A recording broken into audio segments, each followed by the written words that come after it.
What's up, guys? It's the Bad. Welcome to the Wolf's Playground or the Mad Werewolf.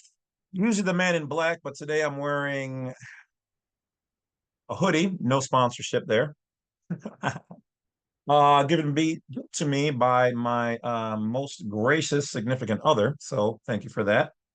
Um, I'm going to be talking about right to travel success. Now I'm going to read you guys an email.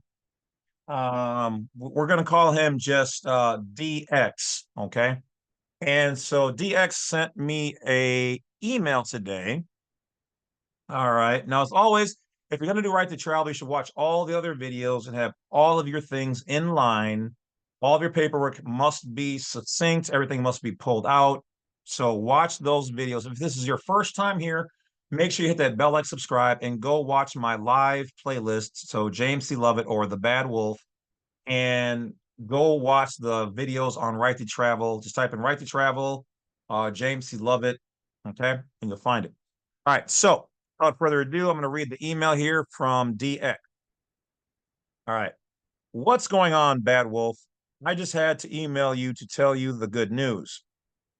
So, as you know, that I had put my truck into a trust like 2 years ago and transferred everything properly.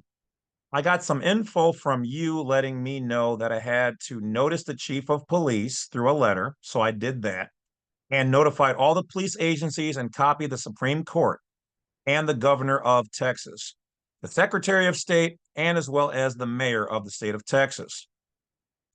The other day, I got pulled over by the police, something I had been waiting for since I put the game into play.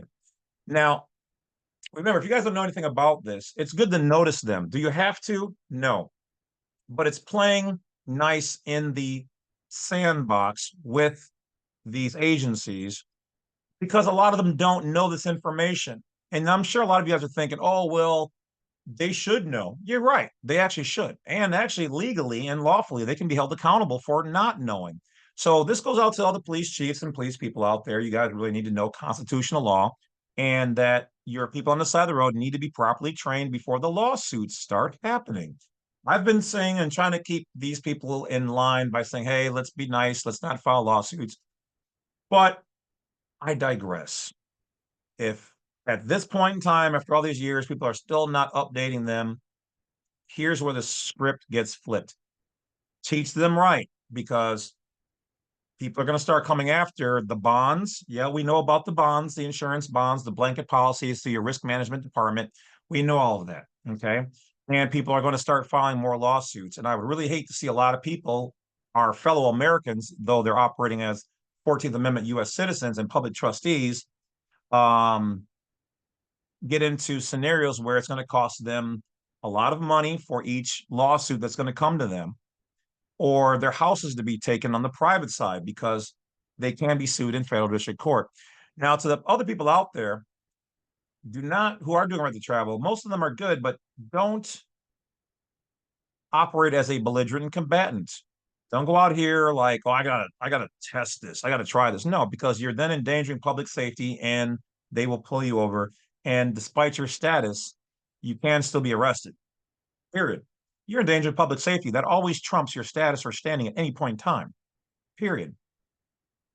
And have I done this for police officers? Yes, I have been reached out to them and numerous other law enforcement agencies and other departments.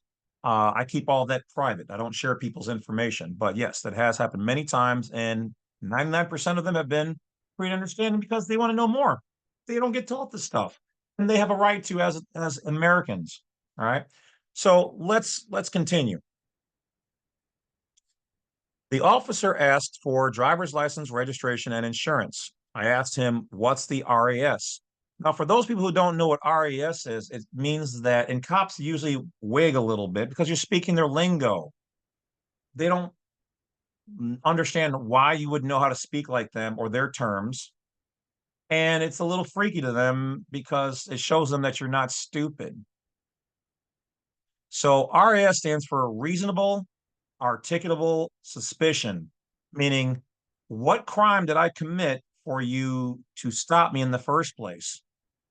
Because unless you're committing a crime, they're legally not supposed to stop you. They can momentarily detain you for a traffic infraction. However, then they're turning on their lights, which is considered an emergency. And that's actually a violation because there is no emergency at that point in time. Now, other details like this I do teach in my seminars. So for those people who do want to learn about that, when they become open to the public, you'll be able to find out more information on blacksite32.com on right to travel, court scenarios, taxing, how to not be taxed, tax exemption things, trusts, and whatever else, health, everything that I've learned and my team have learned over the years, giving you the best information that you're going to be able to find on the subject. And maybe not the only best, because there are other methods out there that you can use to do the same thing. So, excuse me. All right, let's get back to it. But that'll be on blacksite32.com on the seminars page. So momentarily pass back over there. When you start seeing dates open up, each one of those classes will be open to the first 100 people. But let's get back to it. Okay, so RAS means reasonable articulable suspicion, meaning what crime did I commit for you to pull me over? What justified the reason that you needed to stop me? And in this person's case, now the average person has a regular driver's license and license plate and all that stuff. So cops have a little bit more leeway to do that for traffic infractions. When you're operating completely private, or in most states, this is known as foreign registered vehicles or non-resident registration or non-resident vehicle ownership, sometimes referred to as private vehicle ownership. Look up your own state's legislation on those particular terms and see what you find. All right. So he's traveling completely private plates, everything's in a trust, everything is held privately. So they have no legal jurisdiction unless you're doing something criminal. And he wasn't. Cop was just curious about his plate because he got behind him and ran his plate, which cops are not supposed to do unless they think you're actually committing a crime. Not just because, oh, I don't know that plate. I'm look you up. So what he did is a total scenario where this person, we'll call it DX, could sue in federal court. Okay. But once again, we teach that and we'll leave that alone for now. I asked for the RAS and he was stunned. He then proceeded to say, well, your plates don't belong on that truck and I don't have a registration sticker showing. So because he couldn't pull up my information on the license plate. It's not a reason to pull somebody over. He just admitted he didn't pull him over for speeding, committing a crime, suspicion of a crime, in the act of a crime. Nothing. I didn't pull your stuff up when I was behind you. That is a suable offense in the district court. No, no, no. He goes, so he goes on to say, the plate, and then he's talking to me. He goes, the UCC 1-308 plate. Now that's the plate that I made famous some time ago because UCC 1-308 is a commercial term. Well, that police agency is a for-profit municipality. They make money. They're there to make a profit. They police, but they're getting paid to do it. So it's for profit. And that means they're under commercial terms because they accept financial compensation or breach of contract and tickets and things of that nature, which that's what those are. So UCC 1-308 in the Black Laws Dictionary means I'm not waiving my rights and I'm not entering into anything that I don't know about. I'm not leaving my jurisdiction, which is terra firma, meaning on the land as a private person, per the law and under the Constitution. When done properly, if you're only, and this goes out to the people who maybe even already are doing right to travel. You need to watch my full video on right to travel. Make sure you're doing everything that we now have ironed out that's up to date. And that's why we're going to talk about and show this success in a moment here. Because if not, you might think you've done everything. Like, is your vehicle in a trust? Did you close out your driver's license? Don't just let it be suspended. Okay. Close it out. It's proper form. Transfer the vehicle from the ens legis, the legal name, your U.S. citizen in their jurisdiction name, into a private trust, and the trust must be done private. Okay. If you're not familiar, you need help, you can do a consultation. I can step you through. This is open to everybody. As education, as all my materials and videos are. So now DX is saying, he's like, the UCC 1-308 play. I was like, okay. Now I haven't talked to him, and now that I caught this, I'm going to mention to him after the video because he might have done this. I know he watches my stuff all the time. I've known him for years, but the one thing he didn't mention here is that per state law, and I only know like California, Wisconsin, and Rhode Island off the top of my head. But for instance, in one of those states' codes, it says 341.40, where the first requirement to play nice in the sandbox is that when you're reading what they have under foreign vehicle registration or non-resident vehicle or non-resident registration or vehicle registration, the first thing in the state says that you must have the location of where your vehicle is registered, meaning in the private, on the top of the plate. So he didn't mention that, but knowing him, he's one of my best students. So I'm pretty sure he's got that square, but I'll just double check after the video. All right. So he goes on to say, so I told him that there is no crime for having a private plate, and that's why you can't pull it up. So I asked him to call his supervisor. She didn't want to. So I said that I will give you my paperwork that I keep in my black binder because I tell everybody to have a travel binder.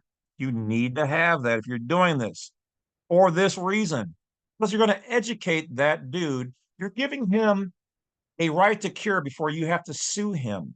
He doesn't know what's going on. He's not taught this. Show him the paperwork. Give him the right to go home and do right to travel in his vehicle. Be polite. Be a non-belligerent, non-combatant. This is education. Help your fellow person out first. Then if you have to go to court and the cop still wants to be a DICK, oh wait, I'm grown. I can say it in here. Dick.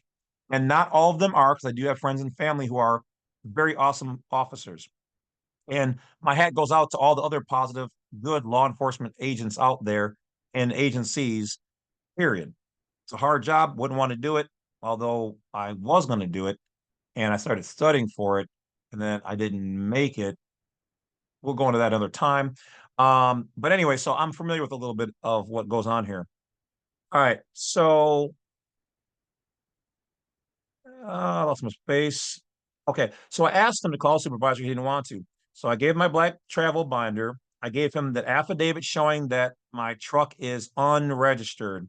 It is in a private trust, and it says the name of the copyrighted all caps name is my trademark. So at least he had that in the document. So he does have that aspect, but I don't know if he had it on his plates. And he showed that it is filed with the county's recorder's office. Another good place to put it. They can't say nothing. And it has all the recorder's numbers and documents. Next paragraph. He took the documents back to his car because he was baffled. He called his supervisors. Here's where it gets good. Are you with me? And 4 other cops, and handed it to the Caucasian cop. Okay. So I guess the officer must have been a black dude or something like that. Cop read the paperwork page by page, and his eyebrows almost raised off of his face. I could see in my rear view mirror when he handed the paperwork back to the other officer and he came back to my truck. He then goes on to say, I said, what's the verdict, officer? The cop then said, I came to give you your paperwork back and have a nice day. My guy at DX goes, wow, 4 officers and supervisors were all there, and they were hotter than, he goes, hotter than fish in grease, that they couldn't get me on anything. This stuff is amazing. Just wanted to let you know that's the deal, what the deal is. Be as wise as a serpent. Thank you, Badwolf, for all of your information, your hard work. Please continue to do what you do. When you're not doing anything wrong and you're operating under the Constitution, legally on what's known as terra firma jurisdiction, as a private state citizen, a national of the United States, so described under GPO Styles Manual 2016 and older, and you're not purposely out there speeding to try to see if it really works, you just do what's right, you operate what's right, and like his scenario, unless a cop decides to overstep and ignore the law, which I do believe, gentlemen and ladies, ignorance of the law is no excuse. So you tell it to regular people on the state level, we get that. But on the federal level, per the Constitution or constitutional law, we have to bring it back to you and say, ignorance of the superior law is no excuse. We can all get along. Everybody is fine as long as people operate correctly, know who and what they are. And for the love of God, people, cops, there's no such thing as a sovereign citizen. I know you guys are taught that terminology, but have you ever seen anybody actually being prosecuted on that itself? No, they get them for the things that they did wrong. Sovereign citizen is an oxymoron. You can't be a sovereign, which means you are a national and an American and a patriot. That's what a sovereign really means. A citizen, or the word city, cities, means to belong to the city state. It means you are property of the city, which is what you officers are when in duty, when on duty. You can't be both. You can't be both at the same time. You can't be a king and a slave at the same time. All right. And calling somebody that is defamation of character, which is suable. It's a suable offense. I've read the cases. You can be sued for that. So I'm just giving you guys a heads up. All right. I'm just trying, I hope more people on both sides understand the information because this is part of America. This is part of the Constitution. We're protected by this. I know you guys have a job to do, but your insurance is only going to protect you so much if lots of lawsuits, and you guys know exactly what I'm talking about, start coming through. And at some point in time, that qualified immunity is not going to work in the district court when it comes to depriving somebody of their constitutional rights. If you don't believe me, ask your commanding officer. If he doesn't know, ask your chief of police privately and see what he says. And if he doesn't know, contact me. I'll give you all the case law. I'll give it to you all day. Matter of fact, tell me a police officer, I'll give it to you for free. I don't want to see anybody get sued. I don't want to see anybody get hurt. Okay. And I don't want to see you guys lose your job. Why would you lose your job? Because after you can't be continuously employed because you're bringing too many lawsuits, your insurance will drop you. Insurance drops you. You don't have your bond. You can't work.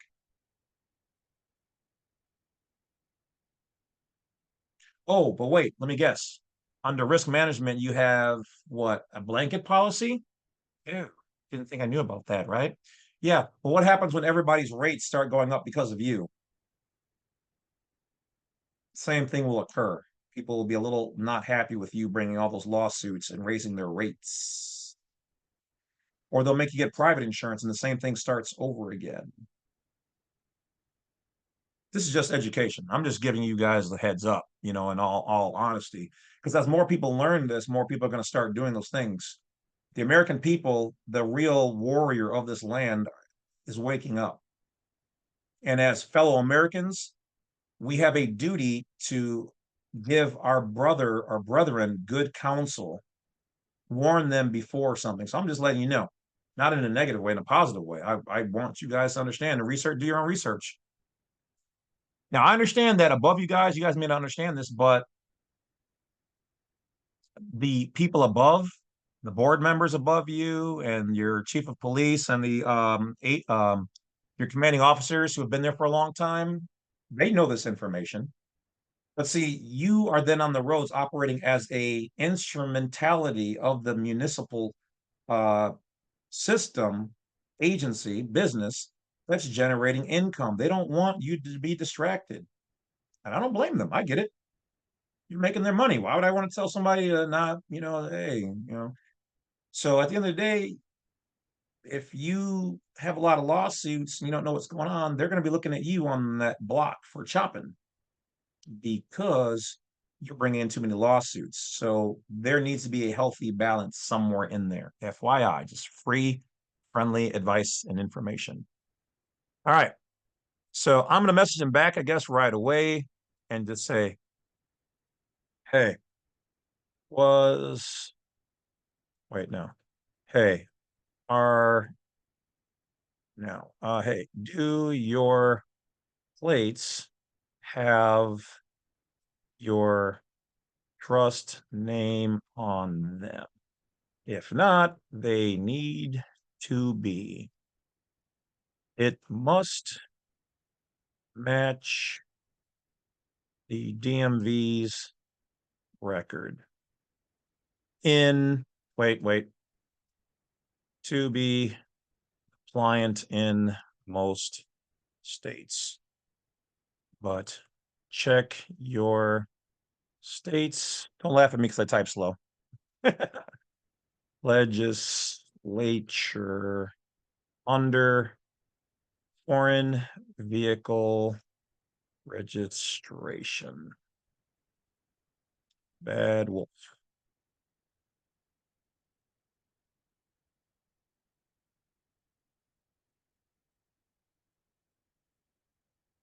All right. That's it. I will let you guys go. Thank you for taking this time to learn this information and support. And if you see anybody using any of my materials, images, videos, likeness, logos, et cetera, in any kind of negative way, calling me a sovereign citizen or anything else, feel free to use the report button over there for their video. And thank you in advance for that. Other than that, take care of you guys self and make sure that you guys are either driving properly or doing right to travel properly. You can't do both. Okay. For my CDL people out there, you can do your truck for work that way, and then your personal vehicle. Same thing I told the cops when we did consultations. You cannot do it, obviously, in your police cruiser. You have to use your personal vehicle. That you can do right to travel with, not that. No public vehicle can you do that with. It's in the public. You have to make your things private. All right. That's it. I got more emails to answer than I'm going to chillax for today. So enjoy the weather. And I will talk to you guys later. Bad Wolves out for now. Take care. Be safe, smart, and aware of your surroundings at all time. Watch out for scammers. I don't know. Go do something fun.